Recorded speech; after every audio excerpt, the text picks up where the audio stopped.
Right now at noon, new developments on a deadly murder-suicide in a Janesville apartment complex. Plus, the end of an era in late night. Why CBS is ending the Late Show with Stephen Colbert and the long-running franchise altogether. This is News 3 Now at noon. Thanks for joining us. I'm Josh Breiter. First, an update on a deadly shooting at an apartment complex in Janesville last month. Police are now identifying the shooter in the case. They say 21-year-old Javarius Wicks shot and killed Haley Lonesberry, Julius Vicker, and Scott Roberts on June 17th before taking his own life.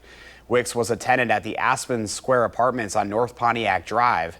According to the investigation, one of the victims had a prior relationship with Wicks and was at the apartment to get some personal belongings when he began shooting. An investigation into that incident is ongoing. Tomorrow, flags will fly at half-staff in Wisconsin to honor Terry and David Pabst. Their 25-year-old son killed them in Middleton earlier this month. Terry was a special educator at Thorough Elementary in Madison. David served as a member of the Wisconsin State Patrol for more than 38 years. Today, the National Weather Service is expected to continue assessing the damage from Wednesday's severe weather. 3 of the tornadoes spotted near Hughesford, Beaver Dam, and Mazomanie had been rated as an EF0. Another tornado that touched down is determined to be an EF1. More ratings are expected to come today. Time now for a first check of your first warn forecast. Meteorologist Jacob Montesano is out on the weather patio and very comfortable outside this afternoon.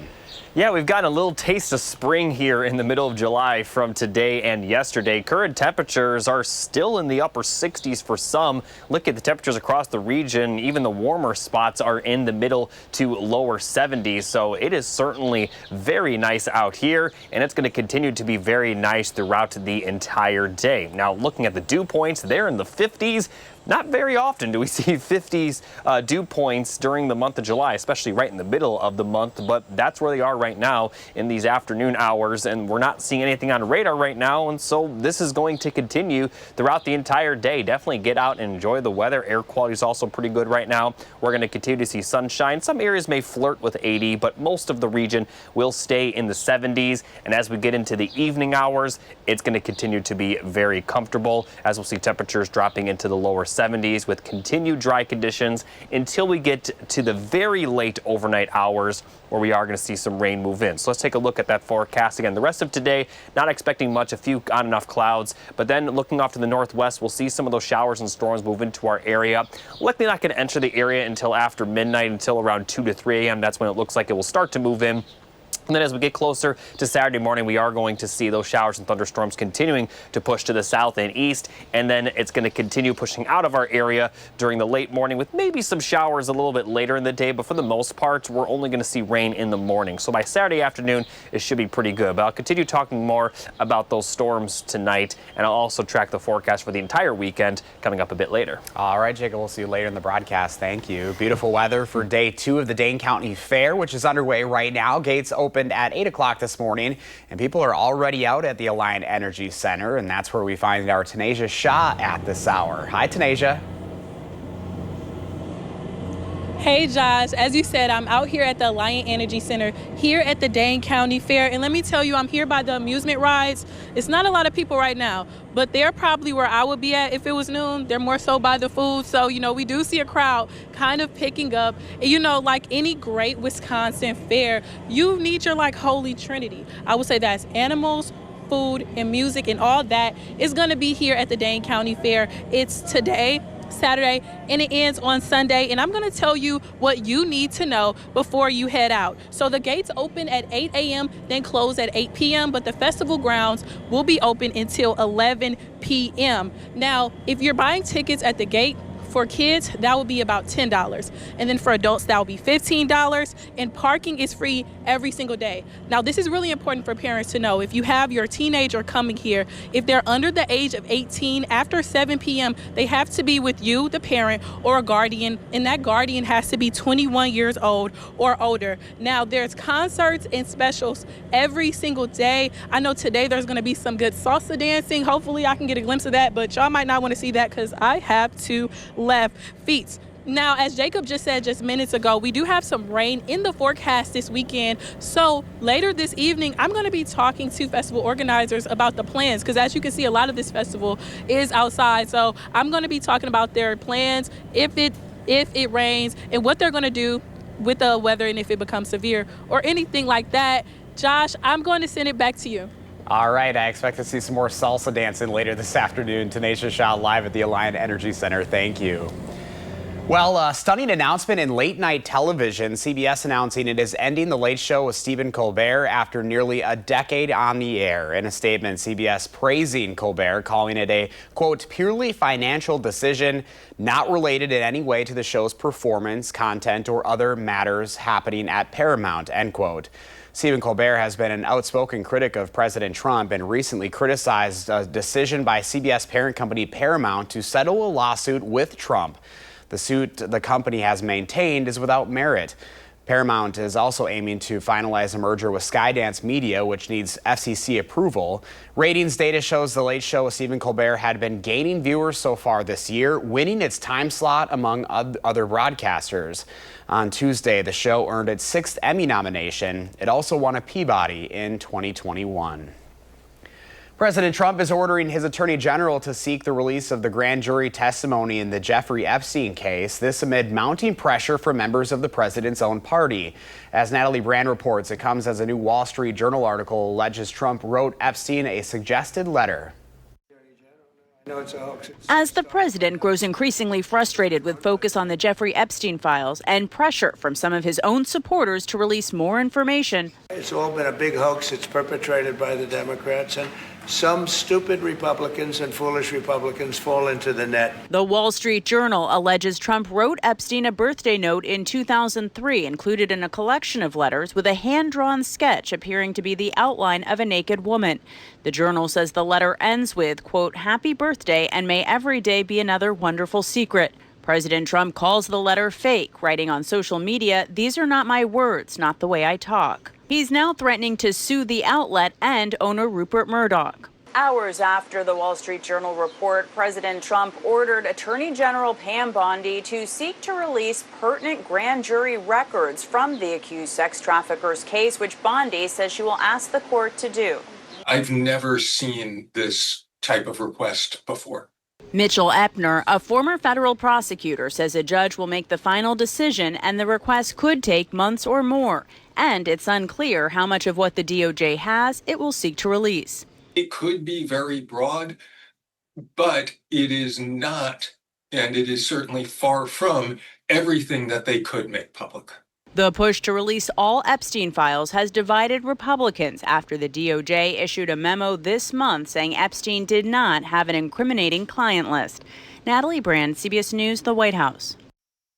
Meanwhile, on Capitol Hill, a new bill was passed which claws back about $9 billion in foreign aid and funding to PBS and NPR, and it now goes to the president's desk to sign.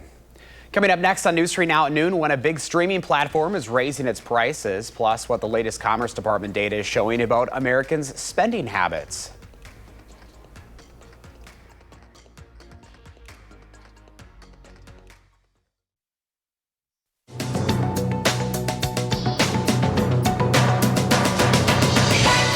More Americans opened their wallets last month. The latest Commerce Department data shows U.S. retail sales ticked up a better than expected 0.6% in June. That follows a 0.9% drop in May. Car sales jumped 1.2%. Clothing, gardening equipment, and sporting goods also saw a positive bump. Fans of Love Island USA and the Premier League will soon have to pay more in order to tune in. Peacock is raising prices by $3 for subscribers starting next week. The Peacock Premium package will go to $10.99 per month, and the Premium Plus level will be $16.99. The company is also testing a new select tier for $7.99 a month, which is expected to include some current NBC and Bravo seasons, along with some other titles. And more than 67,000 cases of Roll-On Power Stick antiperspirant deodorant have been recalled. The recall includes Spring Fresh and Powder Fresh scents. The FDA did not specify the exact issues with the product, though it says it does not meet the agency's current good manufacturing practice regulations. That's your CBS News Money Watch report. For more, log on to cbsmoneywatch.com. At the CBS Broadcast Center, I'm Jesse Mitchell. Here's the stock report at the noon hour. The Dow is down 244 points, NASDAQ down 32, and the S&P 500 down 6. Our call for action volunteers are in the building taking your consumer complaints and taking action on your behalf. Remember, you can call for action at 608-270-2833 or submit a claim anytime at channel3000.com/call for action. Pam has the farm report next, and we're also tracking the first warn forecast heading into the weekend. Later on Live at 4, when the Wisconsin Veterans Museum is opening a new exhibit ahead of the 80th anniversary of the end of World War II.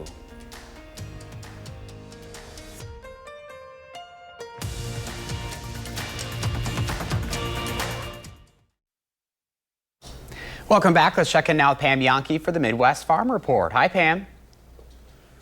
Hi, Josh. Yeah, beautiful Friday out there right now. I'm hoping the weather hangs on for our Farm Babe Boogie Tractor Parade on Saturday. I want the drivers that are planning on joining me for that parade to use good judgment, though. If there's lightning, we can't go, so don't make the effort of dragging the tractors in if it looks like we're going to be under inclement weather. We'll just have to wait and see what shows up. I'll tell you what, they're going to show up in about 3 weeks now. That's at Clinton Farms in Bear Creek, Wisconsin, the site for Wisconsin Farm Technology Days. What's so cool about the Clinton Farms in Bear Creek, this is the third time now that these folks have hosted Wisconsin Farm Technology Days. The Clinton family started it back in 1978, and they were then a part of the Farm Progress Days show, what the event was called back then. And then in 2003, they stepped forward for the 50th annual show, and now in 2025, they're stepping up as well to host the big event. And there's been changes on the farm. You saw that rotary parlor. Well, now the Clintons are milking about 1,000 cows compared to about the 300 head of cattle that they managed back in 1978. Running a few more crop acres to make sure they're taking care of those cows as well. And they'll also be focused in on winter wheat harvest and taking care of field work after the winter wheat. So again, the date's coming up August 5th through the 7th, Bear Creek, Wisconsin. That's about 40 minutes southeast of Green Bay. Clinton Farms. Third time a charm for those families getting together to host you. And in fact, there will be 4 generations of the Clinton family that will be there for the big event. 3 of the 4 generations still in active partnership in day-to-day operations. So we'll look forward to that. I look forward to seeing you tonight. Dane County Youth Livestock Auction happens at 6 o'clock. I want to encourage all businesses, whether you're connected to agriculture or not, come out and support your community. I would love to see you. I'll be announcing the candidates, the exhibitors, as well as a little story about their livestock tonight. Starts at 6 o'clock in the New Holland Livestock Pavilion. See you there. It's going to be nice and comfortable tonight. Barrel cheese today, up a penny at $1.66. 40-pound block cheese up a quarter at $1.64 and a quarter. But double A butter finishes the week down a penny and 3/4, $2.51 and a quarter per pound. Weather looks beautiful to head to the Dane County Fair, Greene County Fair, or of course, don't forget the Fond du Lac County Fair. All continuing through the weekend, Josh. All sorts of things happening. All right, Pam, have a good weekend. Thank you. Let's check in now for the certified most accurate forecast. Here's First Warn meteorologist Jacob Montesano, and a little bit of a chance of rain might impact those weekend plans.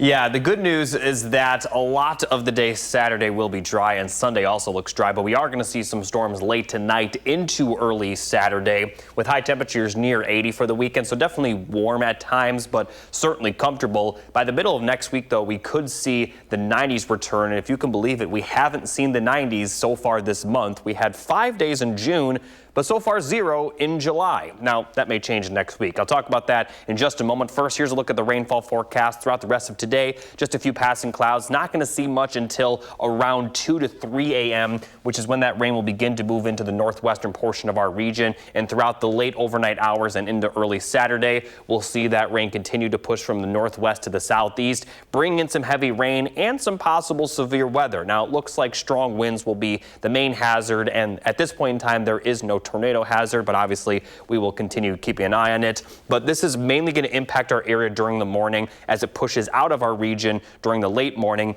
at least that initial rainfall. Still could see some additional showers, especially for places south of Madison during the day, but notice by the afternoon, just some very isolated showers here and there. A lot of the region should be dry. It's mostly going to be that rainfall in the morning, but then as we get towards The overnight hours Saturday, we could see some more showers and storms move through the region, but it looks like the bulk of the rain will stay south of Madison during this time, with places north staying dry. And this is going to clear out very early Sunday with dry conditions once we get to Sunday afternoon. Now, looking at that severe weather potential for today, again, strong winds, very low chance of a tornado, but we'll continue keeping an eye on it. As we take a look at just the overall rain chances going forward, by the time we get to next week, we are going to see a few on and off rain chances. And at this point in time, there's going to be almost a daily chance of rainfall.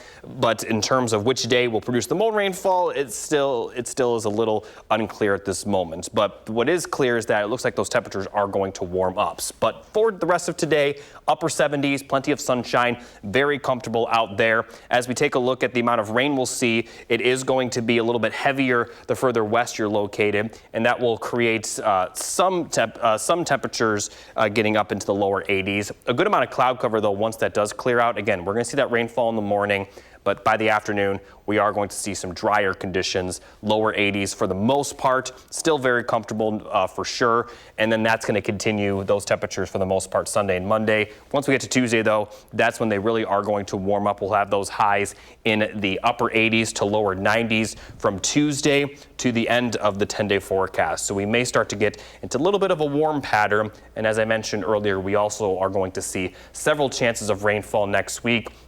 At this point in time, though, the rain chances in terms of which day looks to be the most, I mean, they all look kind of similar right now. Pretty typical for this time of year when you look at the extended forecast, but we'll continue having more details on that. But it looks like for the next 3 days, dry today, rain Saturday morning, pretty dry on Sunday as well. So overall, pretty good weekend forecast, especially considering by the afternoon Saturday, a lot of that rain will have cleared out. Double sevens today. We'll take it. That's comfortable. Right. All right, Jacob, thank you.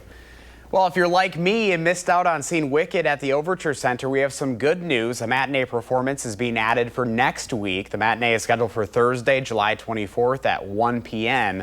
The announcement comes after Tuesday's performance of the popular show having to be canceled due to an unforeseen water shutoff at the venue. An Overture Center spokesperson says those who held tickets for Tuesday's performance automatically had their tickets transferred to a new Thursday show. Those who can't make the new performance time are able to request a refund or exchange their tickets for another performance, of course, if seating is available. If you're attending the Coldplay concert this weekend or just driving downtown, there are some road closures to know about. Monroe Street is closed between Regent Street and Randall Avenue starting at 8 o'clock Saturday morning. It will reopen around 3 Sunday morning. Parts of Regent Street will be closed for around 1 hour after the concert from about 11 to midnight. Temporary on-street parking restrictions will be in place like what we would see for a UW home football game. You can find a full list of the closures at channel3000.com. The concert starts at 6 and it is expected to end around 11. Now let's see what Howard's up to in the Mr. Food Test Kitchen. This is the secret to today's recipe. Stick around to find out what it is and what makes it so special.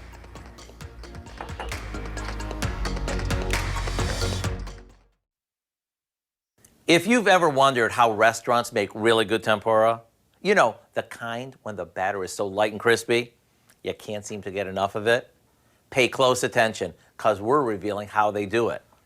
All we do is combine some biscuit mix with a bit of cayenne pepper, garlic powder, and salt. Then we'll add our secret ingredient, club soda. The bubbles in the soda make the batter nice and airy. Once that's mixed, we can dunk strips of chicken, broccoli florets, whole mushrooms, zucchini chunks, or any veggie meat or fish we want. Once each piece is well coated, we'll carefully add one piece at a time to some hot oil. If you have a countertop deep fryer, this is a good time to take it out. Otherwise, a soup pot will do the trick. Also, you want the oil to be about 350 degrees, because if it's too hot, the batter will burn before the inside cooks through. Once they're golden, remove them from the oil, drain them on paper towels, and repeat the process until everything is done. Just look at this breading, light yet crispy. Maybe serve these up with some plum or sweet and sour sauce and dunk away. However you serve these, you can count on everyone loving them. I hope you'll go online to get our recipe for our secret tempura combo so you can enjoy this tasty Asian favorite right at home.